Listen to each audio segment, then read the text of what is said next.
que é o silêncio? A resposta parece fácil, né? A ausência de som. Mas e se eu te disser que o silêncio não é um vazio? E se ele for, na verdade, um espaço cheio de história, de poder e principalmente de significado?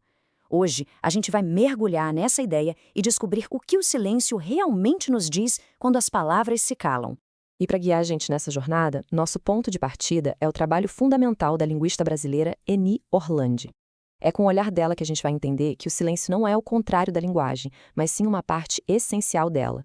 Então, vamos lá? De volta para a pergunta principal. Aquela que parece ter uma resposta na ponta da língua. Mas, parando para pensar um pouquinho, o que é de fato o silêncio? A resposta automática do dia a dia é essa: é um espaço vazio, um momento em que a comunicação simplesmente para.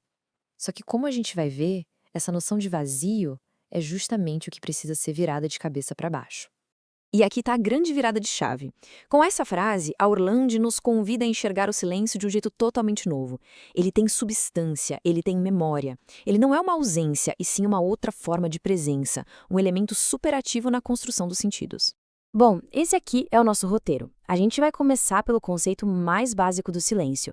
Depois vamos ver como ele nos forma como pessoas, analisar o papel político dele e, por fim, entender os seus vários rostos. Vamos começar com a ideia talvez mais radical de todas. E se o silêncio não for o fim da linguagem, mas o começo dela? Parece um paradoxo, eu sei, mas segura aí que faz todo sentido. Ou o silêncio fundador, gente, é como se fosse a tela em branco de um pintor. Sem a tela, a tinta não tem onde se fixar para criar uma imagem, certo?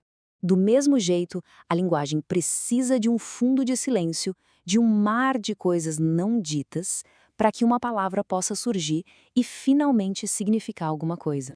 Agora, olha só que interessante essa distinção.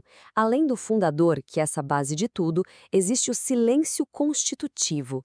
Pensa bem, quando você diz a palavra casa, você está ao mesmo tempo silenciando apartamento, cabana, mansão. Cada palavra que a gente escolhe só faz sentido por causa de todas as outras que a gente deixa de fora. E por último, tem o silêncio local, que é bem mais direto, é a censura, a proibição clara e explícita de falar sobre algo. Ok, vamos para a segunda parte. Como é que tudo isso se aplica na nossa vida? Em quem a gente é? Como o silêncio molda a nossa identidade, o nosso eu? Então, o ponto central é este aqui. Ninguém consegue dizer tudo sobre si mesmo. A gente é sempre muito mais do que as palavras conseguem descrever. E essa incompletude não é um defeito, é a nossa condição. E é justamente no silêncio que ela se manifesta.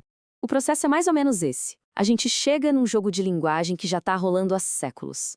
Para poder participar, a gente escolhe o que dizer, mas essa escolha sempre significa deixar um monte de coisa de fora. É nesse balanço entre a palavra e o silêncio que a nossa identidade vai se construindo e se reconstruindo o tempo todo. Com essa base bem entendida, a gente pode dar um passo além e ver como o silêncio funciona na sociedade. Ele não é só uma questão pessoal ou da língua.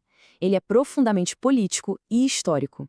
E a forma mais explícita da política do silêncio é essa aí, a censura. Aquele ato de poder que proíbe a palavra, que impõe um silêncio forçado sobre certos assuntos, certas vozes ou certos grupos. É a tentativa de controlar o que pode e o que não pode circular. Mas o poder nunca tem controle absoluto. Como diz a Orlandi, o sentido é teimoso. Mesmo quando falar é proibido, o significado acha um jeito de escapar.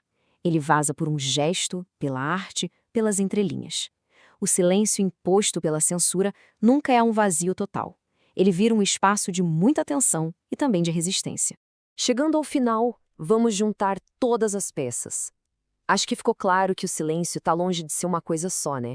Ele é múltiplo, ele é dinâmico e tem papéis muito, mas muito diferentes. Olha só a complexidade do negócio. O mesmo silêncio que oprime na censura pode ser uma forma de revolta. A pausa que a gente faz para refletir pode ser a mesma que impõe disciplina num quartel.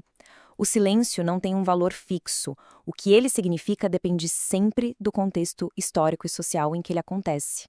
E assim a gente fecha a nossa análise. O silêncio, então, não é ausência, mas uma forma poderosa de dizer. A provocação que fica a partir de agora é a gente começar a escutar não só as palavras, mas também as pausas, as hesitações, aquilo que não é dito. O que será que esses silêncios revelam sobre o poder, a história e as pessoas ao nosso redor?